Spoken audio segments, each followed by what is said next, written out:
ಶಾರದಳ ಮನೆಗೆ ಸೊಸೆಯಾಗಿ ಬಂದ ಅನಾಮಿಕಾ ಬಹಳ ಒಳ್ಳೆಯವಳು. ಮನೆ ಕೆಲಸ, ಅಡಿಗೆ ಕೆಲಸ ವಿಷಯದಲ್ಲಿ ಶಾರದಳನ್ನು ಯಾವ ಕೆಲಸವೂ ಮಾಡಿಸ್ತಾ ಇರ್ಲಿಲ್ಲ. ಅದರಿಂದ ಶಾರದಾ ಎಷ್ಟೋ ಸಂತೋಷ ಪಡ್ತಾ ಇದ್ಲು. ಅವಳ ಗಂಡ ಪ್ರಸಾದನ ಹತ್ತಿರ ಅನಾಮಿಕಳ ಬಗ್ಗೆ ಎಷ್ಟೋ ದೊಡ್ಡದಾಗಿ ಹೇಳ್ತಾ ಇದ್ಲು. ಹಿಡಿಸಿದ ಹುಡುಗಿ ಸೊಸೆಯಾಗಿ ಬಂದ್ರೆ ಯಾವ ಅತ್ತೆ ಮಾತ್ರ ಸಂತೋಷ ಪಡಲ್ಲ ಶಾರದಾ. ನಿಜ ಹೇಳಿದ್ರಿ ರೀ, ಅನಾಮಿಕಾ ಸೊಸೆಯಾಗಿ ಬರೋದು ನನ್ನ ಅದೃಷ್ಟ. ಯಾವ ಕೆಲಸನೂ ಮಾಡಕ್ ಬಿಡಲ್ಲ. ಕೆಲಸ ಪೂರ್ತಿಯಾದ ಮೇಲೆ ಬಂದು ವಿಷಯ ಹೇಳಿ ನಗಿಸ್ತಾಳೆ. ನೀನು ಕೂಡ ಅತ್ತೆ ಹಾಗೆ ಅಲ್ಲದೆ ಅಮ್ಮನ ಹಾಗೆ ಸೊಸೆನ ಅರ್ಥ ಮಾಡ್ಕೋ. ಎಲ್ಲ ವಿಷಯದಲ್ಲೂ ಅನಾಮಿಕಂಗೆ ಸಪೋರ್ಟಿಂಗ್ ಆಗಿರು. ಅದನ್ನ ಸಪ್ರೇಟ್ ಆಗಿ ಹೇಳ್ಬೇಕಾ? ನಮ್ಮ ಮಗಳು ಮಾಲತಿನ ಎಷ್ಟು ಚೆನ್ನಾಗಿ ನೋಡ್ಕೋತೀನೋ, ಸೊಸೆ ಅನಾಮಿಕನ್ ಕೂಡ ಅಷ್ಟೇ ಚೆನ್ನಾಗಿ ನೋಡ್ಕೋತೀನಿ. ಅದು ಸರಿ ಶಾರದಾ, ಇದು ಬೇಸಿಗೆ ಕಾಲ, ಹೊಸ ಮಾವಿನಕಾಯಿ ಬರ್ತಾ ಇದೆ. ಹೊಸ ಸೊಸೆ ಹತ್ರ ಹೊಸ ಉಪ್ಪಿನಕಾಯಿ ಮಾಡ್ಸು. ಅಯ್ಯೋ, ನಾನು ಅದೇ ಮಾತನ್ನ ಮನಸ್ಸಲ್ಲಿ ಅಂದ್ಕೊಂಡೆ, ತಾವು ಹೊರಗೆ ಅಂದ್ಬಿಟ್ರಿ. ಈಗ ಹೋಗಿ ಅದೇ ಕೆಲಸದ ಮೇಲೆ ಇರ್ತೀನಿ ಎಂದು ಹೇಳಿ ಕಿಚನ್ ಒಳಗೆ ಬರ್ತಾಳೆ. ಅನಾಮಿಕಾ ಸಿಂಕ್ ಹತ್ರ ಕೆಲಸ ಮಾಡ್ತಾ ಕಾಣಿಸ್ತಾಳೆ. ಸೊಸೆ, ಹೇಳಿ ಅತ್ತೆ. ನೀನು ಮಾಡಬೇಕಾದ ಒಂದು ಮುಖ್ಯವಾದ ಕೆಲಸ ಇದೆಯಮ್ಮ. ಹೇಳಿ ಅತ್ತೆ, ಚಕ್ ಅಂತ ಮಾಡ್ಬಿಡ್ತೀನಿ. ಈ ಬೇಸಿಗೆ ಕಾಲ ನಮ್ಮೂರಿನಲ್ಲಿ ಒಂದು ಪ್ರತ್ಯೇಕವಾದ ಹಬ್ಬ ಇರುತ್ತಮ್ಮ. ಅನಾಮಿಕಂಗೆ ಏನೂ ಅರ್ಥವಾಗಲಿಲ್ಲ. ಅಯೋಮಯದಿಂದ ನೋಡುತ್ತಾಳೆ. ಆ ಹಬ್ಬದ ಹೆಸರು ಮಾವಿನಕಾಯಿ ಪಚ್ಚಡಿ ಮಾಡೋದು ಸೊಸೆ. ಇದು ಮಾವಿನಕಾಯಿ ಬೆಳೆಯುವ ಸಮಯ ಅಲ್ವಾ? ಪ್ರತಿ ಮನೆಯಲ್ಲಿ ದೊಡ್ಡ ದೊಡ್ಡ ಜಾಡಿಯಲ್ಲಿ ಉಪ್ಪಿನಕಾಯಿ ಹಾಕ್ತಾರೆ ಎಂದು ಶಾರದಾ ಹೇಳುತ್ತಲೇ ಹೊಸ ಸೊಸೆ ಅನಾಮಿಕಳ ಮುಖ ಬಾಡಿ ಹೋಗುತ್ತೆ. ತನ್ನಲ್ಲಿ ತಾನು, ಅಮ್ಮೋ, ಈಗ ಅತ್ತೆ ನನ್ ಕೈಯಿಂದ ಉಪ್ಪಿನಕಾಯಿ ಹಾಕ್ಸೋ ಹಾಗಿದ್ದಾಳೆ. ಮೊದಲೇ ಉಪ್ಪಿನಕಾಯಿ ಮಾಡೋದು ನನಗೆ ಬರಲ್ಲ. ಈಗ ನಾನು ಏನ್ ಮಾಡ್ಬೇಕು? ಏನೇನಾದ್ರೂ ಅತ್ತೆಗೆ ನಿಜ ಹೇಳ್ತೀನಿ, 2 ಮಾತು ಬೈತಾಳೆ. ಆದ್ರೆ ಉಪ್ಪಿನಕಾಯಿ ಮಾಡೋದು ಹೇಗೆ ಅಂತ ಕಲಿಸ್ತಾಳೆ ಅಲ್ವಾ ಎಂದು ಅನಾಮಿಕಾ ಅಂದುಕೊಳ್ಳುತ್ತಾಳೆ. ಸೊಸೆ, ನಾನ್ ಹೇಳೋದ್ ಕೇಳಿಸ್ತಾ ಇದೆಯೇನೆ? ಹೊಸ ಮಾವಿನಕಾಯಿ ಉಪ್ಪಿನಕಾಯಿ ಹಾಕ್ಬೇಕು ಅಂತ ಹೇಳಿದ್ರಲ್ಲ ಅತ್ತೆ, ಕೇಳಿಸ್ತು. ಆದ್ರೆ ಅತ್ತೆ, ನನಗೇನೋ ಉಪ್ಪಿನಕಾಯಿ ಮಾಡೋದು ಬರಲ್ಲ ಎಂದು ದುಃಖದಿಂದ ಹೇಳುತ್ತಾಳೆ ಅನಾಮಿಕಾ. ಅದನ್ನು ಕೇಳಿ ಶಾರದಂಗೆ ಪಾಪವೆನಿಸುತ್ತೆ. ದುಃಖ ಪಡಬೇಡಮ್ಮ, ನಾನು ಕಲಿಸ್ತೀನಲ್ಲ. ಅನಾಮಿಕಾ ಸಂತೋಷ ಪಡುತ್ತಾಳೆ. ಮಾಡಿದ ಕೆಲಸ ಸಾಕು, ಬಾ ಮಾರ್ಕೆಟ್ಗೆ ಹೋಗಿ ಹೊಸ ಮಾವಿನಕಾಯಿ ತಗೊಂಬರೋಣ ಅಂತ ಹೇಳುತ್ತಾಳೆ ಶಾರದಾ. ಹಾಗೆ ಅತ್ತೆ ಎಂದು ಅನಾಮಿಕಾ ಹೇಳುತ್ತಲೇ ಶಾರದಾ ಹೊರಟು ಹೋಗುತ್ತಾಳೆ. ಅನಾಮಿಕಾ ಕೆಲಸ ಮಾಡಿಕೊಂಡು ಒಂದು ಚೀಲ ಹಿಡಿದುಕೊಂಡು ಹಾಲ್ಗೆ ಬರ್ತಾಳೆ. ಹೊಸ ಸೊಸೆ ಅನಾಮಿಕಳನ್ನು ಕರೆದುಕೊಂಡು ಶಾರದಾ ಮಾರ್ಕೆಟ್ಗೆ ಹೋಗುತ್ತಾಳೆ. ದಾನಯ್ಯ ಅನ್ನುವ ರೈತನ ಹತ್ರ ಶಾರದಾ ಮಾವಿನಕಾಯಿಗಳ ವ್ಯಾಪಾರ ಮಾಡುತ್ತಾಳೆ. ಬಾಲಯ್ಯ ರೈತ ದುಃಖ ಪಡುತ್ತಾನೆ. ಅದು ಅನಾಮಿಕಂಗೆ ಹಿಡಿಸ್ಲಿಲ್ಲ. ಅತ್ತೆ, ಮತ್ತೆ ಅಷ್ಟೊಂದು ಚೌಕಾಸಿ ಮಾಡಿದ್ರೆ ಹೇಗೆ ಅತ್ತೆ? ಕಾಯಿ ತಗೊಂಡು ಬಂದ ಆಟೋ ದುಡ್ಡು ಕೂಡ ಬರಲ್ಲ ಅಂತ ಅವನು ಹೇಳ್ತಾ ಇದ್ದಾನಲ್ಲ. ಆ ಮಾತಿಗೆ ಶಾರದಾ ಮೌನವಾಗಿರುತ್ತಾಳೆ. ಅನ್ನದಾತನ ಕಷ್ಟನ ದೋಚ್ಕೊಳ್ಳೋದು ಬೇಡ ಅತ್ತೆ. ನಮ್ಮ ಹಾಗೆ ಪ್ರತಿಯೊಬ್ಬರು ಚೌಕಾಸಿ ಮಾಡಿದ್ರೆ ಪಾಪ ಅವನು ಕೂಡ ಬದುಕಬೇಕಲ್ಲ ಅತ್ತೆ. ಅವನಿಗೆ ಕೂಡ ಹೆಂಡತಿ ಮಕ್ಕಳಿರ್ತಾರೆ, ಅವರು ನಮ್ಮನ್ನು ಬೈಕೋಬಾರ್ದು ಅತ್ತೆ ಎಂದು ಹೇಳುತ್ತಾಳೆ. ತನ್ನ ಮಾತಿಗೆ ಎದುರುತ್ತರ ಕೊಡ್ತಾ ಇರುವ ಸೊಸೆ ಮೇಲೆ ಶಾರದಂಗೆ ಕೋಪ ಬರಲಿಲ್ಲ. ಆಲೋಚಿಸಲಿಕ್ಕೆ ಶುರು ಮಾಡುತ್ತಾಳೆ. ಅನಾಮಿಕಾ ಹೇಳಿದ್ದರಲ್ಲಿ ನಿಜವೇ ಇದೆ ಎಂದು ಶಾರದಂಗೆ ಅರ್ಥವಾಗುತ್ತೆ. ಸರಿ ಬಿಡಪ್ಪ, ನೀನ್ ಹೇಳಿದ ದರದಲ್ಲೇ ಕೊಡು. ನನ್ ಸೊಸೆ ನನಗೆ ಸತ್ಯವನ್ನು ತೋರಿಸಿದ್ದಾಳೆ ಎಂದು ಶಾರದಾ ಹೇಳುತ್ತಲೇ ದಾನಯ್ಯ ಎಷ್ಟೋ ಆನಂದ ಪಡುತ್ತಾನೆ. ತಾಜಾ ಉಪ್ಪಿನಕಾಯಿಗೆ ಬೇಕಾದ ಮಾವಿನಕಾಯಿ ಕೊಡ್ತಾನೆ. ಅತ್ತೆ ಸೊಸೆಯರು ಮನೆಗೆ ಬರುತ್ತಾರೆ. ಅದನ್ನು ಶುಭ್ರವಾಗಿ ತೊಳೆದು ಒರೆಸುತ್ತಾರೆ. ನಂತರ ದೊಡ್ಡ ಕತ್ತಿಯ ಜೊತೆ ಚೂರನ್ನು ಕೊಯ್ಯುತ್ತಾರೆ. ಆ ಚೂರಿಗಳಲ್ಲಿ ಸಾಸಿವೆ ಪುಡಿ, ಖಾರದ ಪುಡಿ, ಉಪ್ಪು, ಎಣ್ಣೆ ಎಲ್ಲವನ್ನು ಸೇರಿಸಿ ದೊಡ್ಡ ಜಾಡಿಯಲ್ಲಿ ಹಾಕುತ್ತಾರೆ.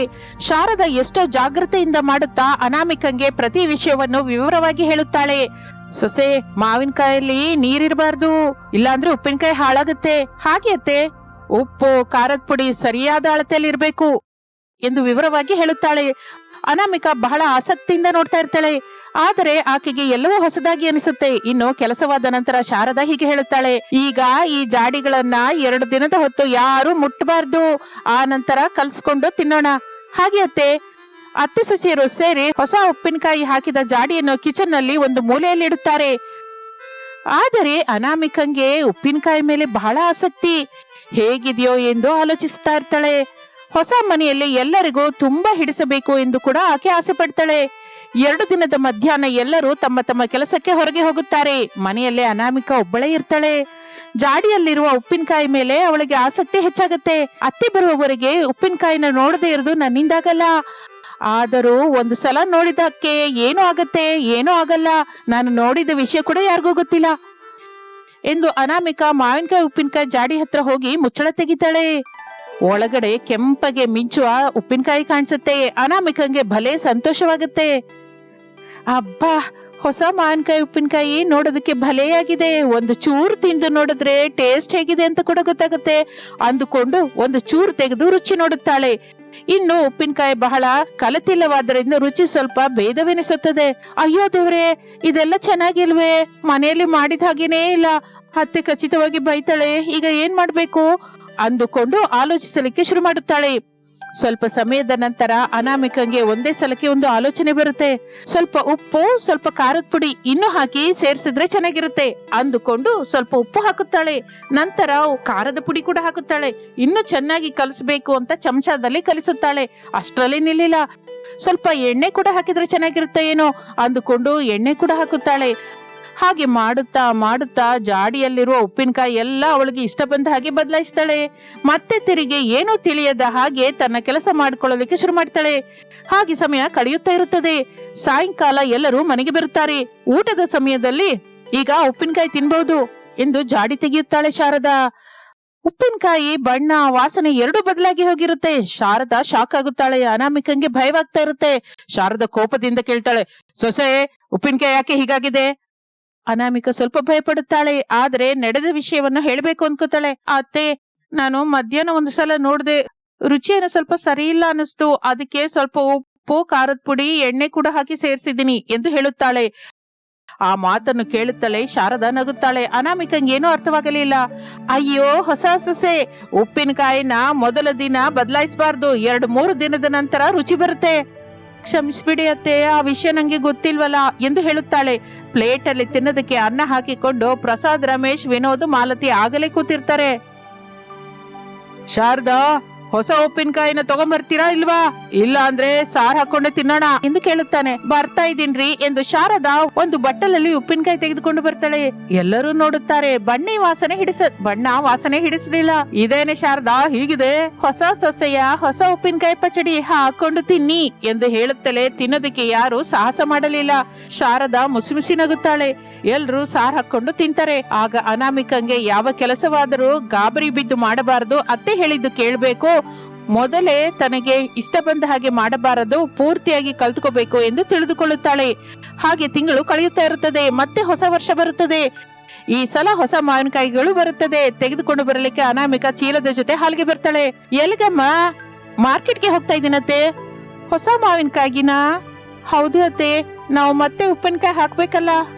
ನಾನು ಬರ್ಬೇಕಾ, ನೀನೇ ತಗೊಂಡ್ ಬರ್ತೀಯಾ? ನೀವು ಬೇಡಿ ಅತ್ತೆ, ಈಗ ನಾನು ಹೊಸ ಸೊಸೆ ಅಲ್ವಲ್ಲ. ಸೊಸೆಯಾಗಿ ನಾನು ಬಂದು ವರ್ಷವಾಗಿ ಹೋಗಿದೆ. ನಿಮ್ಮಿಂದ ನಾನು ಎಷ್ಟೋ ಕಲ್ತಿದ್ದೀನಿ. ನಾನು ಮಾರ್ಕೆಟ್ಗೆ ಹೋಗಿ ನನಗೆ ನಾನೇ ಹೊಸ ಮಾವಿನಕಾಯಿನ ತಂದು ಉಪ್ಪಿನಕಾಯಿ ಹಾಕ್ತೀನಿ. ಅನಾಮಿಕಾ ನಂಬಿಕೆಯಿಂದ ಹೇಳುತ್ತಾಳೆ. ಸರಿಯಮ್ಮ ಸೊಸೆಯೇ, ಜಾಗೃತಿಯಾಗಿ ಹೋಗಿ ಬಾ ಮತ್ತೆ ಎಂದು ಅನ್ನುತ್ತಾಳೆ. ಅನಾಮಿಕಾ ಮನೆಯಿಂದ ಹೊರಟು ಅದೇ ದಾನಯ್ಯನ ಹತ್ರಕ್ಕೆ ಬರ್ತಾಳೆ. ದಾನಯ್ಯ ಅನಾಮಿಕಳನ್ನು ನೋಡಿ ಗುರುತು ಹಿಡಿಯುತ್ತಾನೆ. ಚೆನ್ನಾಗಿದ್ದೀಯಮ್ಮ ತಾಯಿ. ನನ್ನನ್ನು ಗುರ್ತಿಡಿದ್ರ ಅಜ್ಜಯ್ಯ? ನಿಮ್ಮ ಅತ್ತೆ ಜೊತೆ ಮಾತಾಡಿ ನನಗೆ ಸರಿಯಾದ ದರಕ್ಕೆ ಕೊಡಿಸಿದೆ. ನನ್ನ ಕಷ್ಟವನ್ನು ಗುರ್ತಿಸಿದ್ಯಮ್ಮ ನೀನು.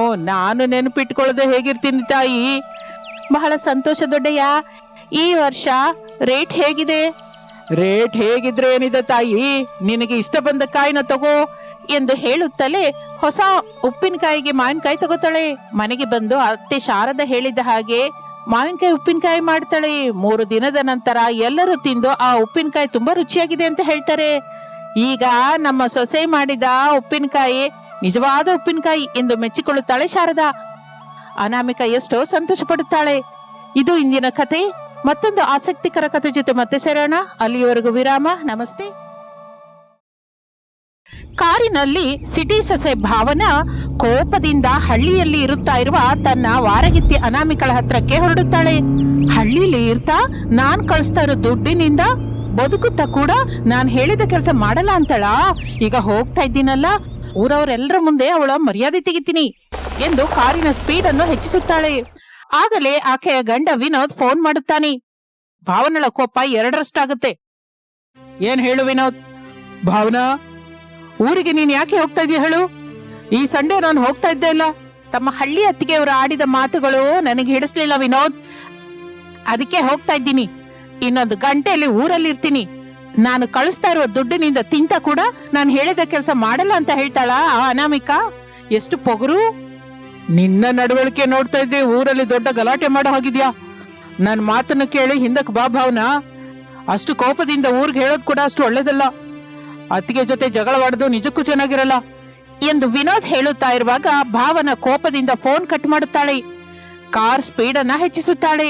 ಸಿಟಿಯಲ್ಲಿಯ ಏರ್ ಕಂಡೀಷನ್ ಫ್ಲಾಟ್ ನಲ್ಲಿ ಇರುವ ವಿನೋದ್, ಪೊಗರು ನಮ್ಮ ಅತ್ತಿಗೆ ಅನಾಮಿಕಳ ಹತ್ರ ಇಲ್ಲ ಭಾವನಾ, ನಿನಗೆ ದುಡ್ಡಿನ ಪೊಗರು ತುಂಬಾ ಹಿಡ್ಕೊಂಡಿದೆ ನಿನ್ಗೆ. ಊರಲ್ಲಿರುವ ನಮ್ಮವ್ರಿಗೆ ದುಡ್ಡು ಕಳಿಸ್ತಾ ಇದ್ದೀನಿಂದ ಆ ದುಡ್ಡಿನಿಂದಲೇ ಅವರು ಬದುಕ್ತಾ ಇದ್ದೀನಿ ಅಂತ ಬಹಳ ಫೀಲ್ ಆಗ್ತಾ ಇದೆಯಾ? ಈಗ ಹೋಗ್ತಾ ಇದೆಯಲ್ಲ, ನಿನ್ನ ಪೊಗರು ಅಲ್ಲಿ ಕೆಲಸ ಮಾಡಲ್ಲ, ಹೋಗು, ಪೊಗರು ಇಳಿಸ್ತಾರೆ ಎಂದು ಹೇಳಿ ಲ್ಯಾಪ್ಟಾಪ್ ಅಲ್ಲಿ ವರ್ಕ್ ಮಾಡ್ಕೋತಾ ಇರ್ತಾನೆ. ವಿನೋದನ ತಾಯಿ ತಂದೆ ಶಾರದಾ ಪ್ರಸಾದ್, ಅಣ್ಣ ಅತ್ತಿಗೆಯರು ರಮೇಶ್ ಅನಾಮಿಕಾ ಮಾತ್ರ ಗುಂಟೂರು ಜಿಲ್ಲೆಯಲ್ಲಿ ಒಂದು ಚಿಕ್ಕ ಹಳ್ಳಿಯಲ್ಲಿರುತ್ತಾರೆ. ಅವರ ಹತ್ತಿರ ಸ್ವಲ್ಪ ಅವರು ಬೆಳೆಯುವ ಹೊಲವಿರುತ್ತದೆ. ಆ ಭೂಮಿಯನ್ನೇ ನಂಬಿಕೊಂಡು ಅವರು ಜೀವನ ನಡೆಸುತ್ತಾ ಇರುತ್ತಾರೆ. ಅನಾಮಿಕಾ ಹಳ್ಳಿಯ ಸೊಸೆ. ಬೆಳಗಿನ ಜಾವವೇ ಎದ್ದು ಮನೆ ಕೆಲಸಗಳನ್ನು ಮಾಡಿ ಹೊಲಕ್ಕೆ ಹೋಗಿ ಅತ್ತೆ ಮಾವಂದಿರ ಜೊತೆ ಕೆಲಸ ಮಾಡ್ತಾ ಇದ್ಲು. ಅತ್ತೆ, ನನ್ನನ್ನು ಕ್ಷಮಿಸಿ, ಭಾವನಳ ಹತ್ರ ನಾನು ಆತರ ಮಾತಾಡಬಾರ್ದಿತ್ತು. ಅಯ್ಯೋ, ದುಃಖ ಪಡ್ಬೇಡಮ್ಮ ಸೊಸೆ, ಭಾವನಂಗೆ ಸರಿಯಾದ ಉತ್ತರನೇ ಹೇಳಿದ್ಯಾ. ಆಕೆ ಕಳ್ಸು ದುಡ್ಡಿನಿಂದಲೇ ನಾವು ಬದುಕ್ತಾ ಇಲ್ವಲ್ಲ. ಎಷ್ಟೆಲ್ಲ ದುಡ್ಡಿನ ಪೊಗರು ಇಲ್ದೇ ಇದ್ರೆ ಹರಿದ ಅವಳ ಚಪ್ಲಿನ ಹೊಲ್ಸ್ಕೊಂಬ ಅಂತ ಹೇಳ್ತಾಳೆ. ಮೇಲಾಗಿ ಆ ಚಪ್ಲಿನ ತಗೊಂಬಂದು ಕೊಡು ಅಂತಾಳೆ. ಅದಕ್ಕೆ ದುಡ್ಡು ಬಿಸಾಕ್ತೀನಿ ಅಂತಾಳ. ನೀನೇನು ದುಃಖ ಪಡಬೇಡಮ್ಮ, ನಿನ್ನ ಕೆಲಸ ನೋಡ್ಕೋ ಎಂದು ಶಾರದಾ ಹೇಳುತ್ತಲೇ ಏನೋ ಮಾತನಾಡದೆ ಅನಾಮಿಕಾ ಹೊರಟು ಹೋಗುತ್ತಾಳೆ. ಭಾವನಾ ಕಾರನ್ನ ಸ್ಪೀಡ್ ಇಂದ ಡ್ರೈವ್ ಮಾಡ್ತಾ ಮುಂದಕ್ಕೆ ಹೋಗ್ತಾ ಇರ್ತಾಳೆ. ಭಾವನೆಗೆ ಯಾವಾಗಲೂ ಒಂದೇ ಭಾವನೆ ಇರ್ತಾ ಇತ್ತು, ತಮ್ಮ ದುಡ್ಡಿನಿಂದಲೇ ಊರಿನವರು ಹಾಯಾಗಿರ್ತಾರೆ ಅಂತ. ಅನಾಮಿಕಳ ಬಗ್ಗೆ ಕೂಡ ಆಕೆ ಅಷ್ಟಾಗಿ ಆಲೋಚಿಸ್ತಾ ಇರ್ಲಿಲ್ಲ. ಹಳ್ಳಿಯಲ್ಲಿ ಏನ್ ಕೆಲಸ ಇರುತ್ತೆ? ಮನೆಯಲ್ಲಿ ಇರ್ತಾ ಗಮ್ ಅಂತ ಅಡಿಗೆ ಮಾಡ್ಕೊಂಡು ಹೊಟ್ಟೆ ತುಂಬಾ ತಿನ್ನುತ್ತಾ ಡೇ ನೈಟ್ ಅಂತ ಭೇದವಿಲ್ಲದೆ ಹಾಲಲ್ಲಿ ಮಲಗ್ತಾ ಇರ್ತಾಳಲ್ಲ ಎಂದು ಅಂದುಕೊಳ್ಳುತ್ತಾ ಇರುತ್ತಾಳೆ. 1 ಗಂಟೆಯ ನಂತರ ಭಾವನಾ ಕಾರಿನಲ್ಲಿ ಹಳ್ಳಿಯಲ್ಲಿರುವ ತನ್ನ ಅತ್ತೆ ಮನೆಗೆ ಬರುತ್ತಾಳೆ. ಆಗ ಅನಾಮಿಕಾ ಮಾಸಿ ಹೋದ ಹಳೆ ಸೀರೆ ಉಟ್ಟುಕೊಂಡು ಮನೆ ಮುಂದಿರುವ ಸೌದೆ ಒಲೆ ಹತ್ರ ಅಡಿಗೆ ಮಾಡ್ತಾ ಕಾಣಿಸ್ತಾಳೆ. ಬೆವರಿನಿಂದ ಮುಖವೆಲ್ಲ ಒದ್ದೆಯಾಗಿರುತ್ತದೆ. ಆದರೂ ಕಿರುನಗೆಯಿಂದ, ಹಾ, ಈಗಲೇ ಬರ್ತಾ ಇದೆಯಾ ತಂಗಿ ಎಂದು ಮಾತನಾಡಿಸುತ್ತಾಳೆ. ಆದರೆ ಭಾವನಾ ಮಾತ್ರ ಇಷ್ಟದಿಂದ ಮುಖ ಬಿಡುತ್ತಾಳೆ. ಈಗ್ಲೇ ಬರ್ತಾ ಇದ್ದೀನಿ ಎಂದು ಹೇಳುತ್ತಾಳೆ. ತನ್ನಲ್ಲಿ ತಾನು, ಇದೇನಿದು, ಸಿಟಿಯಿಂದ ನಾವು ಕಳಿಸ್ತಾ ಇರೋ ದುಡ್ಡಿನಿಂದ ಹೊಸ ಹೊಸ ಸೀರೆ ಉಟ್ಕೊಂಡು ಮೇಕಪ್ ಹಾಕೊಂಡು ಅಂದವಾಗಿ ತಯಾರಾಗಿರ್ತಾಳೆ ಅಂತ ಅನ್ಕೊಂಡೆ.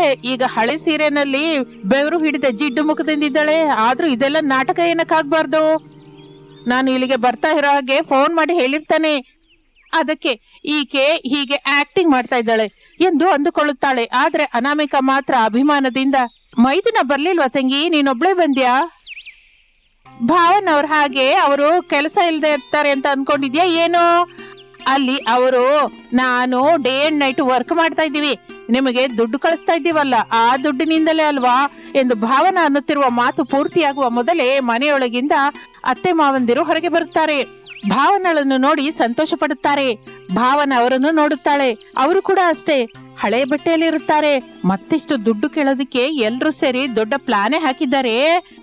ಅಮ್ಮೋ, ಇವ್ರನ್ನ ವಿನೋದು ಅಮಾಯಕರು ಅನ್ಕೋತಾರೆ. ಆದ್ರೆ ಇದೆಲ್ಲ ನಾಟಕ ರಂಗದ ನಟ ನಟಿಯರಂತ ತಿಳಿಲಾರ್ದೆ ಹೋಗ್ತಾ ಇದ್ದಾನೆ ಎಂದು ಅಂದುಕೊಳ್ಳುತ್ತಾ ಇರುವಾಗ ಶಾರದಾ ಪ್ರಸಾದರು ಆನಂದದಿಂದ ಸ್ವಾಗತಿಸುತ್ತಾರೆ. ಮನೆಯೊಳಗೆ ಬಾ ಅಮ್ಮ ಚಿಕ್ಕ ಸೊಸೆ, ಮೊದ್ಲೇ ಬಿಸಿಲು ಹೆಚ್ಚಾಗಿದೆ, ನೀನು ಕಂದಿ ಹೋಗ್ತೀಯಾ. ಅನಾಮಿಕಾ, ಭಾವನಿಗೆ ಸ್ವಲ್ಪ ಟೀ ಮಾಡ್ಕೊಂಡು ತಗೊಂಬ ಅಮ್ಮ. ಶಾರದಾ, ನಿನಗೆ ಸ್ವಲ್ಪ ಕೂಡ ಬುದ್ಧಿ ಇಲ್ಲ? ಇಷ್ಟು ಬಿಸಿಲಲ್ಲಿ ಬಂದ ಸೊಸೆಗೆ ಬಿಸಿ ಬಿಸಿಯಾಗಿರೋ ಟೀ ತಗೊಂಬ ಅಂತ ಇದೆಯಾ? ಬೇಡ ಹೊರತು ನಾನು ಶಾಪ್ಗೆ ಹೋಗಿ ತಣ್ಣಗಿರುವ ಕೂಲ್ ಡ್ರಿಂಕ್ಸ್ ತಗೊಂಡ್ಬರ್ತೀನಿ ಇರು. ಮಾವಯ್ಯ, ಹಾಗೆ 1 ಕಿಲೋ ಚಿಕನ್ ಕೂಡ ತಗೊಂಬನ್ನಿ. ತಂಗಿಗೆ ಚಿಕನ್ ಅಂದ್ರೆ ತುಂಬಾ ಇಷ್ಟ ಅಲ್ವಾ? 2-3 ತರದಲ್ಲಿ ಮಾಡಿಡ್ತೀನಿ. ಹಾಗೆ ಲೆಗ್ ಪೀಸ್ ಕೂಡ ತಗೊಂಬನ್ನಿ, ಮಸಾಲಾ ಖಾರ ಕೂಡ ಅಂಟಿಸಿಡ್ತೀನಿ. ಹಾಗೆ ಅಮ್ಮ ದೊಡ್ಡ ಸೊಸೆ ಎಂದು ಪ್ರಸಾದ್ ಮನೆಯಿಂದ ಹೊರಟು ಹೋಗುತ್ತಾನೆ. ಭಾವನಳನ್ನು ಕರೆದುಕೊಂಡು ಮನೆಯೊಳಗೆ ಹೋಗುತ್ತಾಳೆ ಶಾರದಾ. ಆ ಮನೆಯಲ್ಲಿ ಬೆಲೆ ಬಾಳುವ ಸೋಫಾಗಳೇ ಇಲ್ಲ, ಮಾಮೂಲಿ ಸೋಫಾನೇ ಇರುತ್ತೆ. ದೊಡ್ಡ LED ಟಿವಿ ಇಲ್ಲ, ಚಿಕ್ಕ ಟಿವಿನೇ ಒಂದು ಮೂಲೆಯಲ್ಲಿ ಇರುತ್ತೆ. ಕೇಬಲ್ ಇಲ್ಲ. ಭಾವನಾ ಕೂತ್ಕೋತಾಳೆ. ಶಾರದಾ ಫ್ಯಾನ್ ಹಾಕುತ್ತಾಳೆ. ಅದು ಕೂಡ ಸೌಂಡ್ ಮಾಡುತ್ತಾ ತಿರುಗುತ್ತಾ ಇರುತ್ತದೆ. ಇನ್ನು ಪ್ರಸಾದ್ ಕೂಲ್ ಡ್ರಿಂಕ್ಸ್ ತಗೊಂಡ್ಬಂದು ಕೊಡ್ತಾನೆ. ಭಾವನಾ ಕುಡಿತಾ ಇರ್ತಾಳೆ. ಮಧ್ಯಾಹ್ನ ಊಟಕ್ಕೆ ಅನ್ನ ಚಿಕನ್ ಜೊತೆ 2-3 ತರದ ಮಾಡಿ ಇಡುತ್ತಾಳೆ ಅನಾಮಿಕಾ. ಎಲ್ಲ ರುಚಿಯಾಗಿರುತ್ತದೆ. ಭಾವನ ಅದನ್ನು ತಿನ್ನುತ್ತಾ ತನ್ನಲ್ಲಿ ತಾನು, ಇದು ನಾವು ಕಳಿಸಿದ ದುಡ್ಡಿನಿಂದಲೇ ಕೊಂಡ್ಕೊತಾ ಇದ್ದಾರೆ, ಇದರಲ್ಲಿ ಇವರ ದುಡ್ತನ ಏನಿದೆ, ಇದೆಲ್ಲ ಮಾಡಿದ್ದು ನಾನು ಕೊಟ್ಟ ದುಡ್ಡಿನಿಂದಲೇ ಅಲ್ವಾ, ಇದಕ್ಕೆ ಸಂತೋಷ ಪಡುತ್ತಾ ನನ್ನ ಹತ್ರ ಇರುವ ದುಡ್ಡೆಲ್ಲ ಕೊಡ್ಬೇಕು ಅಂತ ಇವರು ವರ್ಸ್ಟ್ ಪ್ಲಾನ್ ಹಾಕಿದ ಹಾಗಿದೆ ಎಂದು ಅಂದುಕೊಳ್ಳುತ್ತಾಳೆ. ಆದ್ರೆ ಆ ಹಳ್ಳಿಯ ಕುಟುಂಬ ಎಷ್ಟೋ ಪ್ರೇಮಾಭಿಮಾನದಿಂದ ಮಾಡ್ತಾ ಇರ್ತಾರೆ ಅದೆಲ್ಲ. ಅದು ಭಾವನ ಅರ್ಥ ಮಾಡಿಕೊಳ್ಳಲಾರದೆ ಹೋಗ್ತಾಳೆ. ಹಾಗೆ ದಿನಗಳು ಕಳೆಯುತ್ತದೆ. 2ನೇ ದಿನ ಬೆಳಗಾಗುತ್ತಲೇ ಒಂದು ದೊಡ್ಡ ಗಲಾಟೆ. ರಮೇಶ್ ಏನು ತಿನ್ನದೆ ಹೊಲಕ್ಕೆ ಹೊರಟು ಹೋಗುತ್ತಾನೆ. ರಾತ್ರಿ ಮಿಕ್ಕ ಅನ್ನವಿದ್ದರೆ ಶಾರದಾ ಪ್ರಸಾದರು ತಿನ್ನುತ್ತಾರೆ.